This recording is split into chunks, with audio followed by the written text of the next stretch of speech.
अभी तक हम शाहीन के जो टॉपर्स थे शाहीन एकेडमी दिल्ली के, उनसे हमने बात की। हमारे साथ शहनवाज सर हैं जो शाहीन एकेडमी दिल्ली के फैकल्टी हैं, उनसे हम बात करेंगे। सर बहुत शुक्रिया टाइम देने के लिए। सबसे पहला सवाल, कितने बच्चे यहाँ शाहीन एकेडमी में इस मतलब नीट 2022 में एग्ज़ाम दिए और उसमें से कितने ने कामयाबी हासिल की? हमारे पास इस बार जो थे जितने बच्चे अपियर हो वो 20 बच्चे थे हमारे पास। 20 बच्चे? यस जी। 20 बच्चे थे हमारे पास, जिसमें से 4 बच्चों ने नीट क्वालिफाई किया माशाल्लाह, और उनके मार्क्स सब कुछ जानते हैं। और हमारे यहाँ की जो टॉपर है सारा, उसके 639 मार्क्स हैं यहाँ पर नीट में, और उसने अच्छे से उसको क्वालिफाई किया। और जो बाकी लगभग 3-4 बच्चे हैं जिनके 580 प्लस है, और कुछ बच्चे हैं जिनके 480 प्लस हैं। तो माशाल्लाह आउट ऑफ 20 में हमारे पास जो है 4 तो कंप्लीट रिज़ल्ट हैं जिनको गवर्नमेंट कॉलेज मिलेगा, और बाकी 5-6 बच्चे और बच्चियाँ इस तरह की हैं जो मतलब बाउंड्री लाइन पर ही हैं। इंशाल्लाह इस बार नहीं हो पाया तो नेक्स्ट ईयर इंशाल्लाह उन लोगों का हो जाएगा। जी। किस तरीके से सहूलियात यहाँ के बच्चों को, जो शाहीन एकेडमी दिल्ली है, किस तरह से सहूलियात बच्चों को फ्राहम करते हैं आप लोग? सुबह से शाम तक क्या इनका रूल्स रेगुलेशन है, हमें थोड़ा बताएं आप। जी। इनकी बच्चों की क्लासेस 9 to 2 लंच तक इनकी क्लासेस चलती है, और लंच के बाद ये नमाज़ पढ़ते हैं। नमाज़ पढ़कर लंच होके फिर 3 o'clock से 6 o'clock तक इनका जो है सेल्फ़ स्टडी रहता है।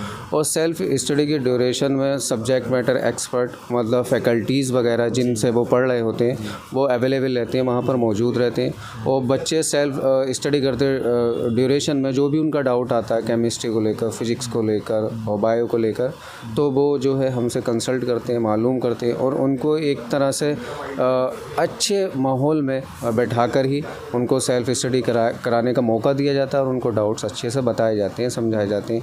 ये होता है एक बच्चे की पर्सनल केयर करना, जो हर एक इंस्टीट्यूट के अंदर नहीं होता है। बेसिकली हमने कई इंस्टीट्यूट में पढ़ाया है, वहाँ गए तो वहाँ का सिस्टम थोड़ा मल्टीपल बैचेस चलाने का सिस्टम चलता है।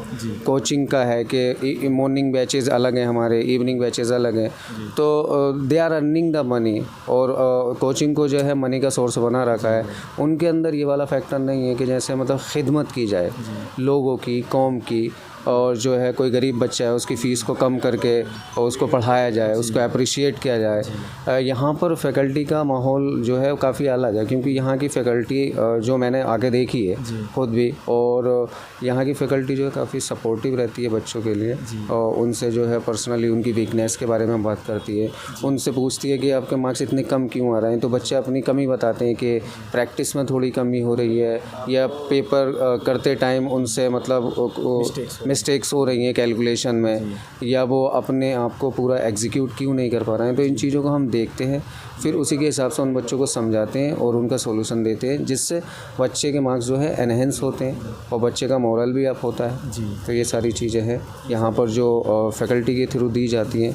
आप किस चीज़ के टीचर हैं यहाँ, किस सब्जेक्ट के टीचर हैं यहाँ पे? एक्चुअली मैं केमिस्ट्री का टीचर हूँ यहाँ शाहीन एकेडमी में, और जो है केमिस्ट्री तो बड़ी हार्ड मानी जाती है। हाँ बिल्कुल हार्ड मानी जाती है। सब बच्चे जो होते हैं जनरली ये मान कर आते हैं, क्योंकि मैथ्स और फिज़िक्स जो है साइंस में वो कॉन्सेप्चुअल होता है, ये हर कोई जानता है। क्योंकि कॉन्सेप्चुअल से मतलब ये है जो चीज़ें हम ज़िंदगी में देखते हैं, फील करते हैं, महसूस करते हैं, वो हमें पढ़ाई जा रही होती है, इसलिए हमें अच्छा लगता है, फील आता है। जैसे जो है मतलब इसका केमिस्ट्री का मसला रहता है, तो बच्चे जब भी आते हैं, मैं कोचिंग में महसूस भी करता हूँ जब भी शाहीन इंस्टीट्यूट में आते हैं, कि उनको एक फोबिया रहता है इसका केमिस्ट्री को लेकर के, जो है ये काफ़ी रट्टू टाइप का सब्जेक्ट है और तमाम सारी रिएक्शंस हैं उनको रटना है।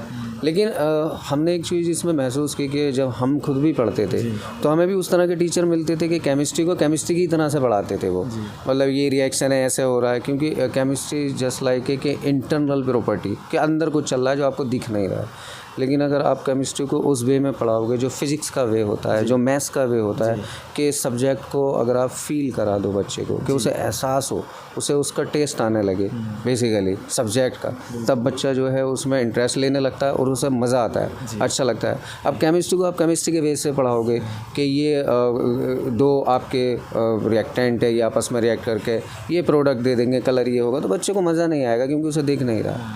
लेकिन आप जब उसकी ज़िंदगी में उतार के एग्जाम्पल के थ्रू उन चीज़ों को समझाओगे, आपके पास लैब नहीं होती है फिर भी रिएक्शन बढ़ा रहे होते, लेकिन आप उन्हें फ़ील करा दो कि लैब का माहौल है, किसी एक्टिविटी के थ्रू, किसी एग्जाम्पल के थ्रू, दुनियावी कोई एग्जाम्पल देकर उस तरह से, तो बच्चों को फ़ील आ जाता है और समझ आ जाता है। तो इस तरह से मैं मानता हूँ कि किसी भी सब्जेक्ट को आप पढ़ाओगे, चाहे वो फिज़िक्स हो या मैथ्स हो, उसकी ज़िंदगी में उतार कर, उसकी ज़िंदगी में जो चीज़ें गुजर रही हैं उनसे एग्जाम्पल देकर, तो बच्चों को ज़्यादा क्लियर समझ में आती हैं। सब्जेक्ट को कभी भी सब्जेक्ट के तरीके से मत पढ़ाओ, उसकी लाइफ के हिसाब से पढ़ाओ कि उसे फ़ील आ जाए एक्चुअल में जो है सब्जेक्ट का।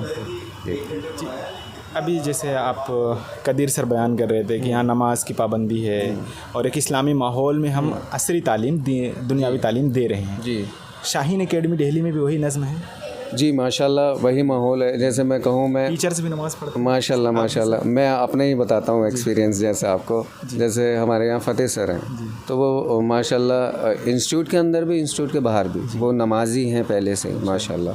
वो कभी नमाज़ नहीं छोड़ते, 5 वक्त की नमाज़ पढ़ने वाले हैं माशाल्लाह। मैं जो हूँ वो उस तरह का था कि वही के मन हुआ या टाइम मिला तो नमाज़ पढ़ ली, वरना कोई वो नहीं है इतना।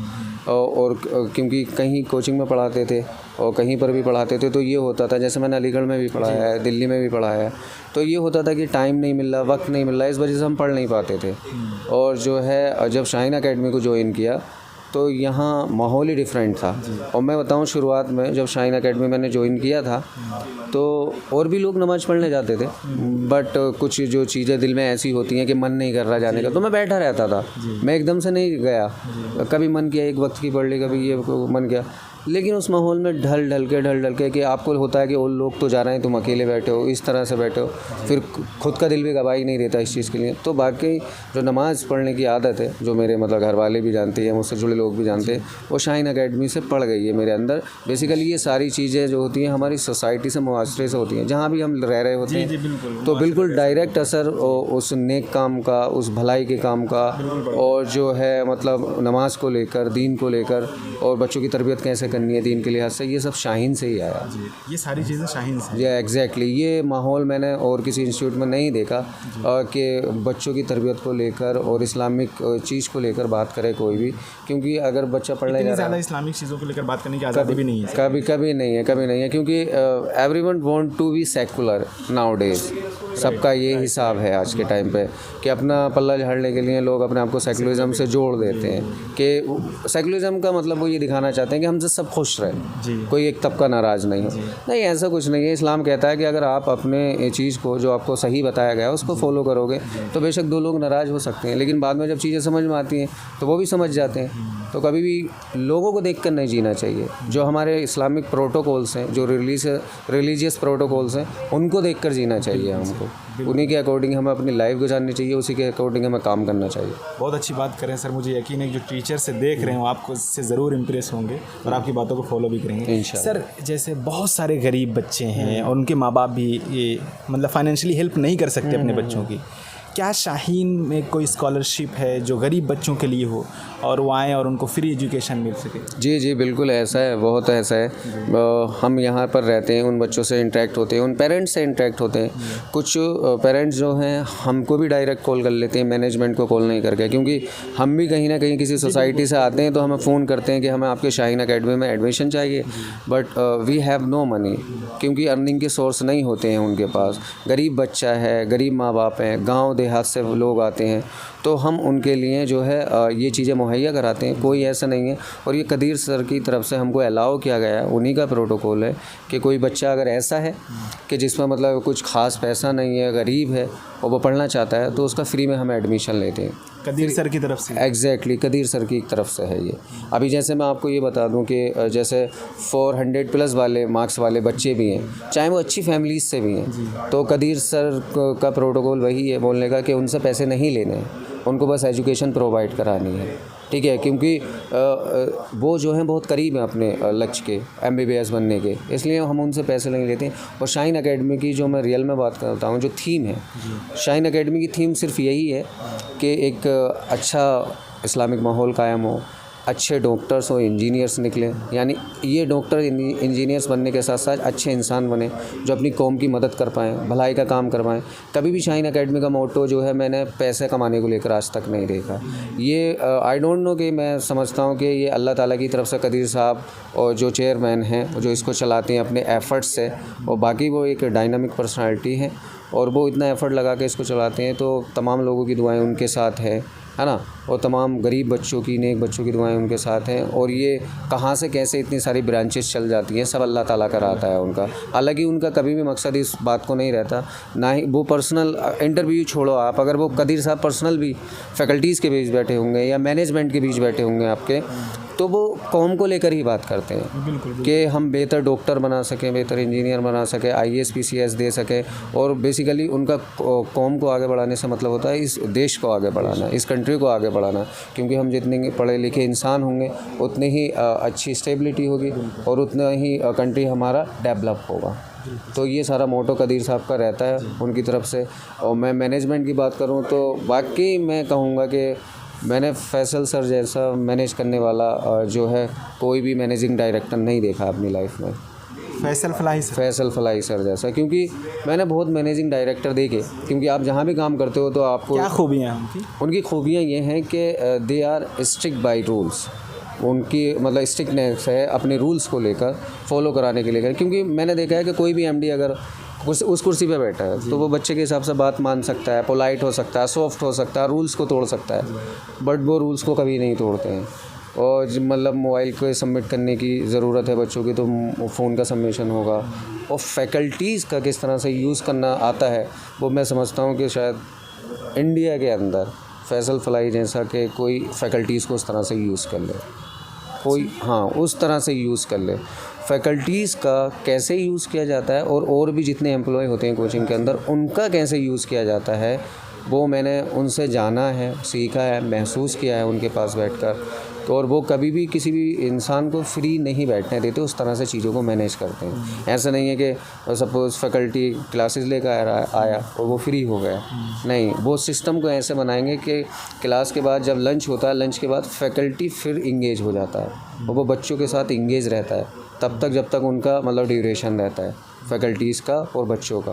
तो वाकई मैंने इतना अच्छा मैनेजमेंट करने वाला इंसान अभी तक देखा नहीं है। और भी लोग देखें जो अपने तरीके से करते हैं, लेकिन उनका एक बात करने का तरीका अलग है। फलाही नाम है, लास्ट में फलाही लगा, किसी मदरसे से ताल्लुक? हाँ, एक्चुअल में वो जो है मतलब फला से पास आउट है, वहाँ से फारिग है। हाँ, मदरसे हैं, आलिम है माशाल्लाह, उनकी तरबियत भी ऐसी है, उनके माँ बाप भी उसी तरह के हैं। मदरसे पर तो बड़े एलिगेशन लग रहे हैं कि वहाँ के बच्चे टैलेंटेड नहीं होते और कुछ करने के काबिल नहीं होते। नहीं, ऐसा बिल्कुल नहीं है। बता रहे हूँ, इंडिया फेमस बता रहे हैं। बिल्कुल मैं कहूँगा इस चीज़ को, क्योंकि उनका जो वे है एक्चुअल में काम करने का वो बहुत यूनिक है, जो उनको लोगों से अलग करता है। मैंने देखा है लोग मतलब प्यार भरी बातें करके लोगों को फैलाते फुसलाते हैं उस तरह के। उनके साथ ऐसा नहीं है, वो एकदम स्ट्रेट फॉरवर्ड बात भी करेंगे, जहाँ प्यार दिखाना होगा प्यार भी दिखाएंगे। और जो बेस्ट थिंग है as a managing director, how to manage the things, कि किस तरह से मैनेज किया जाता है चीज़ों को, तो वो वाकई मैंने उनमें देखा है। वो जो एक फैकल्टीज़ का या जितने भी एम्प्लॉयज़ हैं उनका किस तरह से यूटिलाइज़ करना है for the welfare of childrens, बच्चों के भलाई के लिए, उनकी अच्छाई के लिए कैसे मैक्सिमम इनपुट ले लेना है फैकल्टीज़ से भी और अदर एम्प्लॉयज़ जितने भी हैं, रात दिन काम करते रहते हैं उस लिहाज से, और ऐसा लिया जाता है। क्योंकि पहले और कोई भी डायरेक्टर होता है तो वो पोलाइटनेस हर जगह देखता है कि चलो फैकल्टी बैठा रहने दो, बच्चे खेल रहे हैं खेलते रहने दो, बच्चों को बुरा लगे, फैकल्टी को बुरा लगे, किसी भी एम्प्लॉय को कुछ भी बुरा लगे, उन्हें जो अपना काम करवाना है वो करवाते हैं अपनी लिहाज से, अपनी वे में। ऐसा नहीं है कि वो उस तरह से बोलते हैं कि कुछ किसी को हर्ट करेगा, समझा के ही काम को करते हैं, लेकिन एक अच्छे वे में करते हैं। He is a very nice director. बहुत शुक्रिया सर। एक लास्ट मैसेज कौम और देश के नाम। एक्चुअल में मैं यही कहना चाहूँगा कौम के लोगों से कि कौम के लोगों के बारे में इंडिया में नहीं बाहर भी जो है बहुत फोबिया बना रहता है कि ये कौम जो है पढ़ नहीं पाएगी क्योंकि पढ़ती नहीं है। हम जो है एजुकेशन में पीछे रहे, दैट्स वाई हम हर मामले में पीछे होते चले गए। ठीक है, अब ये कोई ज़रूरी नहीं है कि कौम का बच्चा, मुसलमान का ही बच्चा के पंचर जोड़ने वाला बनेगा, वही बाल काटने वाला बनेगा। नहीं, आप आगे बढ़ोगे, मेहनत से आगे बढ़ोगे, एजुकेट होगे तो माशाल्लाह आप भी एक अच्छे ओहदे पर, अच्छे पोस्ट पे बैठे होगे। क्योंकि अगर ये कौम तरक्की करेगी, क्योंकि ये कौम जो है कंट्री के अंदर अच्छी खासी है, इंडिया के अंदर अच्छी खासी कौम है ना। जो है अगर इसकी तादाद जितने अच्छे से एजुकेट होगी और पढ़ेगी और वो अच्छी पोस्ट पर जाएगी तो हमारा कंट्री, हमारा देश भी जो है तरक्की करेगा। क्योंकि कंट्री की तरक्की जो है वो डायरेक्टली प्रोपोर्शनल होती है उसकी यूथ से। यूथ में जितनी एनर्जी होगी, जितनी काबिलियत होगी, वो कंट्री उतना ही डेवलप होता चला जाता है। बहुत शुक्रिया सर बात करने के लिए। Thank you so much. Thank you. हमको भी अच्छा